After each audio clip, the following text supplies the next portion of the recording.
জীবনের প্রত্যেকটা মুহূর্ত, প্রত্যেকটা সময় কখন যে আমাদের সাথে কী হতে চলেছে আমরা নিজেরা কেউই জানি না। এই যেমন কালকেই গিয়েছিলাম অনেক দিন পরে একটু বাজারে, অনেক কিছু বাজার করে ফেরার পথে হয়ে গেল আমাদের স্কুটির টায়ার পাঞ্চার।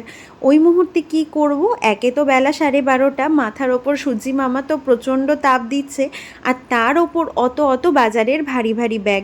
ওই মুহূর্তে তো আমার বিন্দুমাত্র ফোনের ক্যামেরা অন করার কথা মনে ছিল না।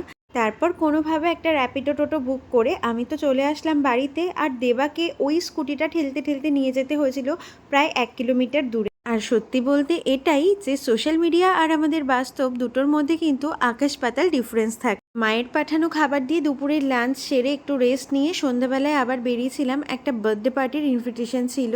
ট্রেন তো রাত 11টার সময়, ডিনার সেরে আমরা তো 12টা নাগাদ বাড়িও চলে এসেছি। আবারও নতুন একটা পার্সেল নিয়ে চলে এসেছি। রাত্রি এখন 12টা বাজে। চলো টাটা।